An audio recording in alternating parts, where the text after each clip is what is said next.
ಮೌನ ಮತ್ತು ಮಾತುವಂಥದ್ದು ವಿಷಯಕ್ಕೆ ಇಟ್ಟಾಗ ಮಾತನ್ನು ಹಿಡ್ಕೊಂಡ ಮೌನ ಅವರಿಗೆ ಬಿಟ್ಟಿದ್ದಾರೆ. ಮೌನನೇ ಬಹಳ ಶ್ರೇಷ್ಠದ, ಮಾತಿನಲ್ಲಿ ಏನು ಆಗ್ತಿಲ್ಲ ಅಂತಿದೆ. ಈಗ ಮಹಾರಾಜರು ಹೇಳ್ಯಾರ, ನೀವೆಲ್ಲರೂ ಕೇಳಿದ್ದಾಗ್ಯದ. ಒಬ್ಬ ಒಬ್ಬ ಗಾದಿ ಮಾತದಲ್ಲಿ ಒಬ್ಬ ಹೇಳ್ತಾನೆ, ಮಾತು ಬಲ್ಲವ ಮಾಣಿಕ ತಂದಂತ, ಮಾತು ಬರಲಾದವ ಜಗಳ ತಂದ. ಮಾತು ಯಾರಿಗೆ ಬರ್ತಾವಲ್ಲ ಅವ ಮಾಣಿಕ್ಯ ತಂದ. ಮಾತು ಬರ್ಲಾರ್ದವ ಅವ ಜಗಳ ತಂದ. ಮಾತಿನೊಳಗೆ ಇಂತ ತಾಕತ್ತದ ನೋಡ್ರಿ. ಶಾಲೆ ಒಳಗೊಂಡು 100 ಜನ ಹುಡುಗರು ಕೇಳಲಿಕ್ಕೆ ಕೂತಾರ. ಶ್ರೇಷ್ಠವಾಗಿರ್ತಕ್ಕಂಥ ಶಿಕ್ಷಕರು, ವಿದ್ಯಾ ಕಲಿಸಂತ ಶಿಕ್ಷಕರು ಮಾತಿನಿಂದ ಮಾತಾಡಿ ತಿಳಿಯುವಂಗೆ ಹೇಳಿದ್ರೆ 100 ಮಂದಿಗೆ ವಿದ್ಯಾ ಬರ್ತದ, 1,00,000 ಮಂದಿಗೆ ವಿದ್ಯಾ ಬರ್ತದ. ಮತ್ತು ಗುರುನೇ ಮೌನ ಕೂತಂದ್ರೆ ವಿದ್ಯಾ ಬರುದೇ ಬರ್ತದನ್ರಿ. ವಿದ್ಯಾ ಬರ್ತದ ಯಾರಿಗೆ? ಅರಕೇರಿ ಸಿದ್ದಪ್ಪ ಮಹಾರಾಜರು. ಅರಕೇರಿ ಸಿದ್ದಪ್ಪ ಮಹಾರಾಜು ಉಪಾಸಿದ್ದ ಚೋಳಿಗೆ ಹಾಕೊಂಡು ಬೇಡಿ ಚಟ್ಟಿ ಜಾತ್ರೆ ಇದೇ ದಿನಕ್ಕೆ ಚಟ್ಟಿ ಅಮಾವಾಸ್ಯೆಗೆ ಆಗಲಿ ಅಂತ ಹೇಳಿ ಸಾರಿ ಹೇಳಿದ್ರಂತ ಹೇಳಿ ಚಟ್ಟಿ ಜಾತ್ರೆ ನಡೆದ. ಆಗ್ಯದು ಏನು ಬರೇ ಮೌನವಾಗಿ ಕೂತಿದ್ರಾಗ್ತಿತ್ತು. ಇದಲ್ದೇನು 1 ಕೋಟಿ ಮಂದಿ ಸುಗಮ ಸಂಗೀತ ಕೇಳಿ ಕೂತ. 1 ಕೋಟಿ ಮಂದಿ ಕೂತಾರ ಸುಗಮ ಸಂಗೀತ ಕೇಳಿ.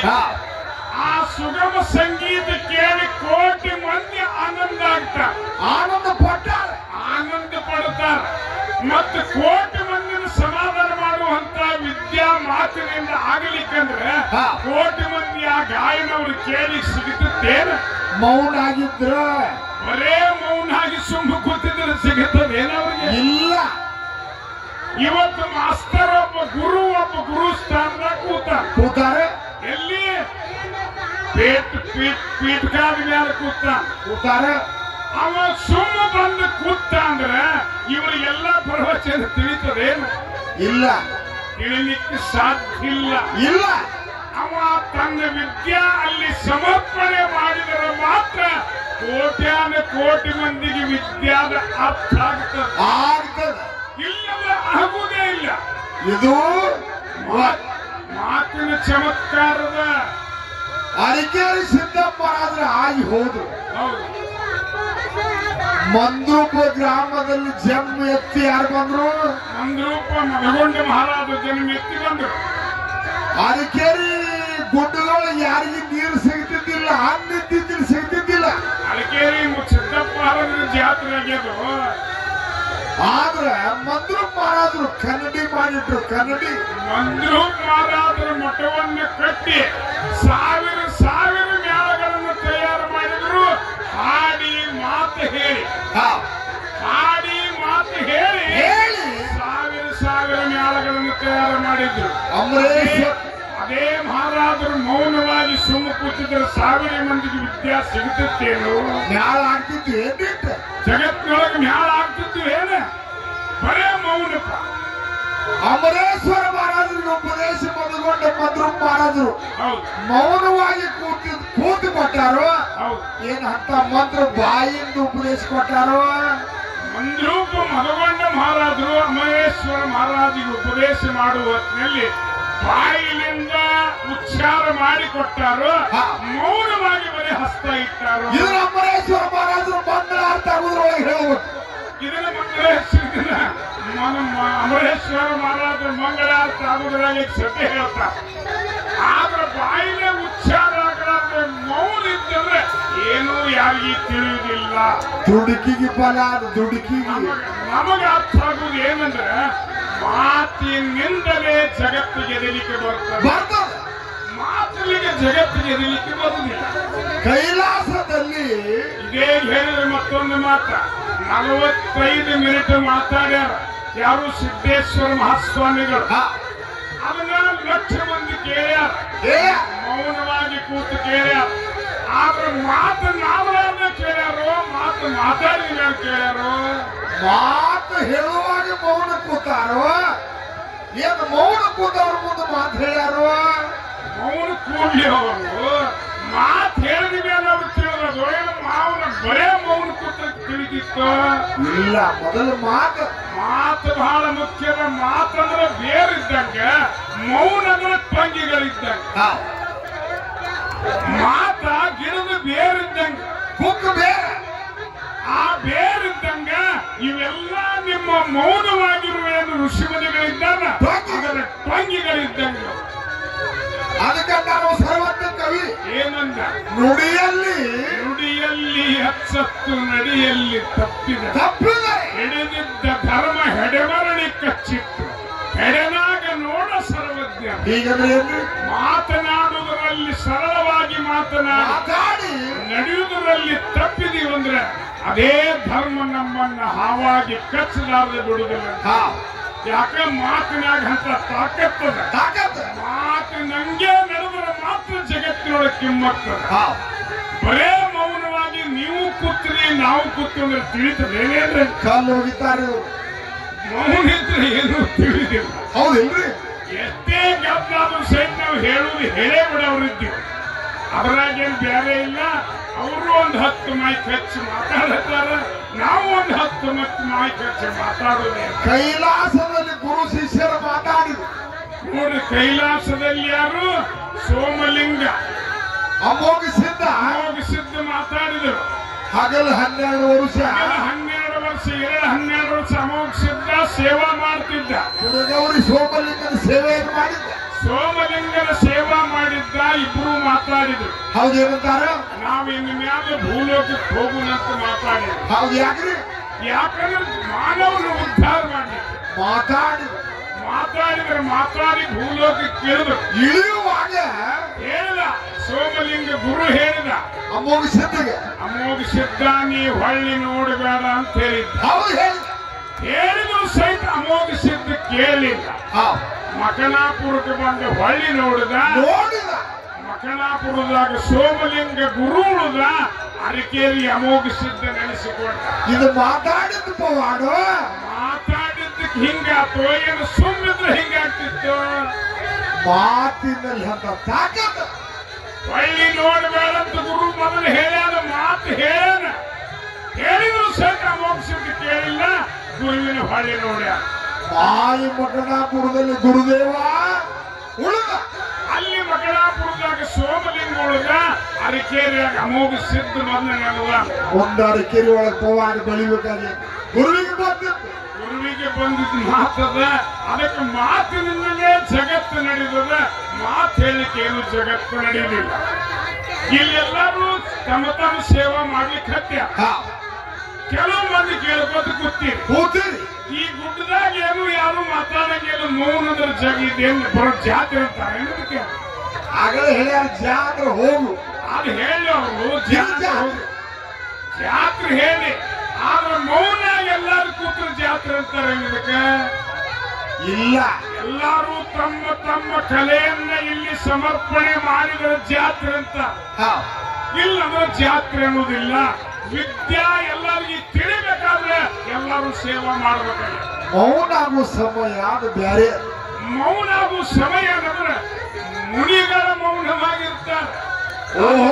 ಸೋಹೊಮ್ಮು ಏಕಾಗ್ಬೇಕು, ಒಂದಾಕಾರ ಆಗ್ಬೇಕು. ಅಲ್ಲ, ಎಲ್ಲರೂ ಮುನಿಗಳ ಮೌನವಾಗಿದ್ರೆ ಅಲ್ಲಿ ಮೌನ ಆಚರಿಸಲಿಕ್ಕೆ ಬರ್ತಾರೆ. ಇಲ್ಲಂದ್ರೆ ಎಲ್ಲರೂ ಮೂಕಾದ್ರೆ ಏನೂ ತಿಳಿದಿಲ್ಲ.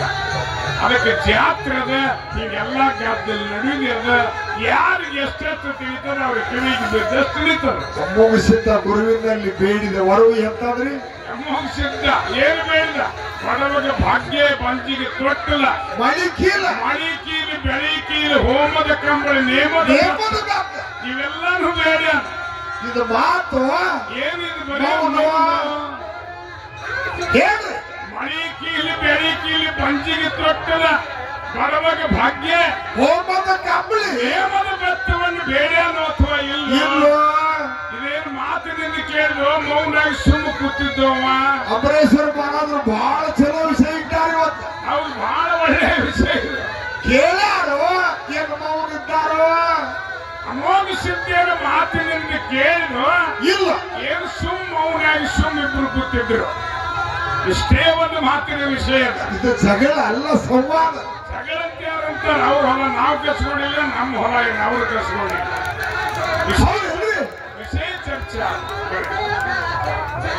ಕೈಲಾಸ ಬಿಡು ಹೊತ್ತಾಗೂ ಮಾತಾಡ ಮತ್ತು ಬಂದ ಅಮೋಘಸಿದ್ದೀವೆಲ್ಲ ಸೋಮಲಿಂಗಕ್ಕೆ ಬೇಡಪ್ಪ.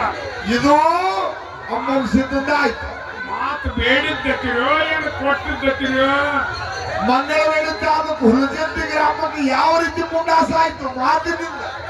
ಮಾತಿನಿಂದ ಯಾವ ರೀತಿಯಾಗಿ ಮುಂಡಾಸ ಯಾವ ರೀತಿ ಆಯ್ತು? ಬರೇ ಮುಂಡಾಸ ಏನು ಸೌನವ್ರು ಒದರ್ತಾರೆ ಹೇಳುದು. ಇಲ್ಲ, ನಮ್ಮದೊಂದು ಮಾತು ಹೇಳಿಬಿಡುದು. ಇಂಡಿ ತಾಲೂಕಿಗೆ ಸದ್ಯ ಚರ್ಚೆನಾಗಿದೆ. ಇಂಡಿ ತಾಲೂಕಿಗೆ ಸದ್ಯ ನೂತನ ಚರ್ಚಾ ತಾಲೂಕಾಗ್ಯದ. ಹಾಗೆ ಅಲ್ಲಿ ಸಿರಾಡೋಣ ಗ್ರಾಮ ಅದ. ಸಿರಾಡೋಣದಾಗ ಬೀರದೇವರ ಒಂದು ಜಾಗ ಅದ. ಅಲ್ಲಿ ಒಂದು ಸ್ಥಾನ.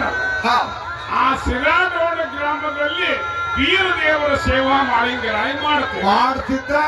ದಿನನಿತ್ಯದಲ್ಲಿ ಹೋಮದ ಹೊಗೆ ಕೈಲಾಸಕ್ಕೆ ಹೋಗ್ತಿತ್ತು. ಆ ಹೋಮದ ಹೊಗೆಯನ್ನು ನೋಡಿ ಕೈಲಾಸದಾಗ ಪಾರ್ವತಿ ಶಿವನ ಮಾತಾಡಿದ್ರು. ಕೇಳ್ತಾರೆ, ಈ ಧೂಪದ ಹೊಗೆ ಎಲ್ಲಿಂದ ಬರ್ತದಂದ್ರೆ ಪರಮಾತ್ಮ ಅಂದಾಗ ಈಗ ನಾವೊಬ್ಬ ಶಿವ ಕೈಲಾಸದಾಗ ಇದ್ದೀನಿ, ಕೆಲವೊಬ್ಬ ಮಹಾ ಶರಣರಿದ್ದಾನೆ ಮಾಳಿಂಗರಾಯ. ಅವ ಧೂಪ ಹೊಗೆಯ ಬಂದದ ಮ್ಯಾಲ ಬೀರಪ್ಪ ದೇವರ ಸೇವಾ ಮಾಡ್ತಾನೆ. ಭೂಲೋಕದಲ್ಲಿ ಇದ್ದಲ್ಲಿ ಸೇವಾ ಮಾಡ್ತಾನೆ ಅಂತ ಹೇಳಿ ದೇವರಿಗೆ ಆ ಧೂಪದ ಹೊಗೆ ಮ್ಯಾಲ ಬಂದದಂತ ಹೇಳಿದ. ನಿಮಗಿಂತ ಶ್ರೇಷ್ಠ ಇದ್ದಾನಂತ, ನನ್ನ ಜೋಡಿನೇ ಇದ್ದಾನಂತ. ಹೌದಿದ್ದಾನಂತ ದೇವಿ ಏನದು? ಶಿವ ಪಾರ್ವತಿ ಇಬ್ರು ಮಾತಾಡಿ ಇಂಡಿ ತಾಲೂಕು ಈಗ ಚರ್ಚರ ತಾಲೂಕು ಸಿರಾಡೋಣ ಗ್ರಾಮಕ್ಕೆ ಇಳಿದು ಎಂತ ರೋಗ ತೊಟ್ಟುಕೊಂಡು ಬಂದಿದ್ರು. ಮಹಾರೋಗ ತೊಟ್ಟುಕೊಂಡು ಬಂದಿದ್ರು. ಮಹಾರೋಗ ಕಿವ ರಕ್ತ ಸೋರ್ತಿತ್ತು. ಇಂಥ ರೋಗ ತೊಟ್ಟುಕೊಂಡು ಬಂದಿದ್ರು. ತ್ರಿಕಾಲಜ್ಞಾನಿ ಮಾಳಿಂಗರಾಯ ಗುರುತು ಹಿಡಿದ ಏನ ಮಾಡಿದ, ಆ ಇಬ್ಬರನ್ನು ನೆಚ್ಚಿ ರೋಗ ಎಲ್ಲ ಸ್ವಚ್ಛ ಮಾಡಿದ. ನಾಲಿಗೆಯಿಂದ ನೆಚ್ಚಿ ರೋಗ ಎಲ್ಲ ಸ್ವಚ್ಛ ಮಾಡಿದ. ಕಂಬಳಿಗೆ ಒಳಗೆ ಇಬ್ಬರನ್ನು ಕುಡಿಸಿಕೊಂಡು ಒಯ್ದು ಸಿರಾಡೋಣ ಗದ್ದಿಗೆ ಮ್ಯಾಲ ಒಯ್ದಿಟ್ಟ ಮ್ಯಾಲ ಪಾರ್ವತಿ ಹೇಳ್ತಾರ, ಮಾಳಿಂಗರಾಯ ನಮ್ಮ ಮನಸ್ಸಿನಾದ್ರೂ ತೃಪ್ತಿ ಆಗಿಲ್ಲ, ನೆಕ್ಕಿದ್ರು ಸಹಿತ ತೃಪ್ತಿ ಆಗಿಲ್ಲ, ನಮ್ಮ ರೋಗ ವಾಸಿ ಆಗಿಲ್ಲ, ನಾವು ಬೇಡುವುದು ಬೇರೆ ಅಂದ್ರೆ ನೋಡ್ರಿ ಪಾರ್ವತಿ ಅಂದಾಗ ಏನ್ ದೇವಿ ಅಂತ ತಾಯಿ ಅಂತೇಳಿ ಮಾಳಿಂಗರಾಯ ಕೇಳಿದ. ಮಾಳಿಂಗರಾಯ ಪಾರ್ವತಿಯನ್ನು ಕೇಳಿದಾಗ ನಮಸ್ಕಾರ ಮಾಡಿ ಕೇಳಿದಾಗ ಹೇಳಿದ್ಲು, ನಿನ್ನ ಹೊಟ್ಟಿ ಒಳಗಿನ ಕೆರಳ ತೆಗೆದು ನನ್ನ ಪರಮಾತ್ಮ ಹಚ್ಚಿದ ಮಾತ್ರ ರೋಗ ವಾಸಿ ಆಗ್ತದೆ, ರೋಗ ನಿವಾರಣೆ ಆಗ್ತದಂದು. ಅವಾಗ ಮಾಳಿಂಗರಾಯ ಹತಾರ ಕೈಯಾಗಿ ತಗೊಂಡ, ಅಲಗ ಕೈಯಾಗಿ ತಗೊಂಡ, ಅಲ್ಲಗವನ್ನು ಹಿಡಿದ ತನ್ನ ಹೊಟ್ಟಿ ಒಳಗೆ 3 ಸರೆ ಹೊಡೆದ. ಒಳಗಿನ ಕೆರಳ ತೆಗೆದ ಒಯ್ದು ಶಿವಗೆ ಹಚ್ಚಿದ. ಯಾವಾಗ ಹಚ್ಚಿದ ಆವಾಗ ರೋಗ ನೆಟ್ಟಗಾಗ್ಯದ. ಶಿವ ಪಾರ್ವತಿ ದಿವ್ಯ ರೂಪ ಧಾರಣ ಮಾಡಿ ಆವಾಗ ಶಿವ ಕೇಳ್ತಾನ ಮಾಳಿಂಗರಾಯಿಗೆ, ಏನು ಬೇಡ್ತಿ ಬೇಡ ಮಾಳಿಂಗರಾಯ. ಅವಾಗ ಯಾರಿಗೀ ಬೇಡುವುದಿಲ್ಲ, ನಾ ಬೇಡಂಗಿಲ್ಲ. ಅವಾಗ ಹೇಳಿದವ, ಮಾನವರ ಆಚರಿಸುವ ದೀಪಾವಳಿಗೆ ನಿನಗ ಮುಂದೆ ಹೇಳಿ ಮಾಡ್ತಾನೆ ಸ್ವತಃ ಶಿವ ಹೇಳಿ. ಶಿವ ಪಾರ್ವತಿ ಹೇಳಿ ಹೋಗ್ಯಾರ. ಅವಾಗಂದು ಮಾಳಿಂಗರಾಯ ಮಾನವರ ಆಚರಿಸುವ ದೀಪಾವಳಿಗೆ ನಾತನ ಮುಂದಾಸ ಎಲ್ಲಿ ಹುಲಿಜಂತಿ ಗ್ರಾಮದಾಗ ಮಾಳಿಂಗರಾಯನ ಸ್ಥಾನ. ಇದು ಮಾತಾಡಿತ್ತು ಏನು ಬರೇ ಮೌನ ಪುತ್ರ ಆಗ್ತಿತ್ತು. ಹೌದಿಲ್ರಿ? ಇದು ಮಾತಿನಿಂದ, ಇದು ಮಾತಿನಿಂದಲೇ ಜಗತ್ತಿಗೆ ಎದಲಿಕ್ಕೆ ಬರುತ್ತದೆ. ಅದಕ್ಕಂತಾರೆ ಅವರು ಸರ್ವಜ್ಞ ಕವಿಗಳು ಏನಂದ್ರೆ, ಬ್ರಹ್ಮವನ್ನರಿತರೆ ನೋಡ್ರಿ, ಬ್ರಹ್ಮ ಹೇಳಬೇಡ ಮಾತನ್ನ. ದೇಹ ಬಿಟ್ಟ ದೇವರಾಗಲಿಕ್ಕೆ ಇಲ್ಲ ಯಾವ ಸಾಧನ. ಅಂದ್ರೆ ಮಾತಿನಿಂದಲೇ ಗೆದಲಿಕ್ಕೆ ಬರ್ತದೆ. ಮಾತಿಲ್ಲ ಅಂದ್ರೆ ಬರುವುದಿಲ್ಲ. ಮಾತನ್ನ ಹೇಳಿ ಈ ಒಂದು ಖ್ಯಾಲಿಯನ್ನು ಹಾಡಿ ಮಹಾರಾಜರಿ ಪಾಳಿ ಹೋಗುದು. ಮೌನ ಯಾವ ರೀತಿಯಾಗಿ ಶ್ರೇಷ್ಠ ಅಂತ ಹೇಳೋರಿದ್ದಾರೆ. ನೀವು ಗದ್ದಲ ಅಲ್ಲಿ ನಡೆದಂಗೆ ನಡೆದ್ರು, ನೀವೆಲ್ಲ ಬಹಳ ಶಾಂತತೆಯನ್ನು ಕಾಪಾಡಿ.